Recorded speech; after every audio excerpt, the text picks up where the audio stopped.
Arrest KP Sharma Oli, arrest Ramesh लेखक र arrest murderer जुन अहिले सोसल मिडियामा ह्यासट्याग अभियान चलिरहेको छ र यसलाई अझै फैलाउनुपर्छ र अहिलेको सरकारलाई दबाब दिनुपर्छ। जति पनि जनाले सोसल मिडिया चलाउनुहुन्छ सबैजनाले एक पोस्ट गरेर सोसल मिडियाको पावर देखाउनुहोस् र सरकारलाई दबाब दिनुहोस्। अहिलेको सरकारलाई हामीले सोसल मिडियाबाट दबाब दिनुपर्छ। त्यही भएर जति पनि जना सोसल मिडिया चलाउनुहुन्छ एक व्यक्ति बराबर एक पोस्ट गरेर हामीले अझै देशदेखि विदेशमा ह्यासट्याग अभियान चलाउनुपर्छ। त्यही भएर सकेसम्म पोस्ट गर्नुहोस् र अहिलेको सरकारलाई दबाब दिनुहोस्। यदि अहिलेको सरकारलाई हामीले दबाब दिएन र यदि यिनीहरू पक्राउ परेनन् भने, यिनीहरूलाई अरेस्ट गरिएन भने जेनजी आन्दोलनको नाममा भएको आन्दोलन खेर जान्छ।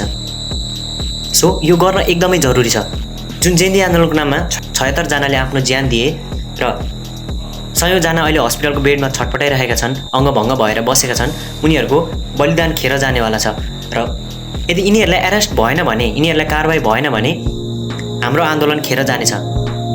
यति धेरै क्षति भएर यति धेरैजना मान्छे मरेर गरेको आन्दोलन खेर जानेछ। सो यो हुनैपर्छ।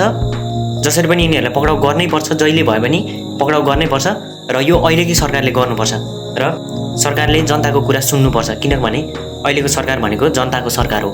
So let's go guys, so the power of social media. एकजना बराबर एक पोस्ट गर्नुहोस्, सोसल मिडियाको पावर देखाउनुहोस् र अहिलेको सरकारलाई सकेको सक्दो दबाब दिनुपर्छ र जनताको दबाबलाई यसले सुन्नैपर्छ र जसरी पनि यिनीहरूलाई कारबाही हुनैपर्छ, यिनीहरूलाई पक्राउ गर्नैपर्छ।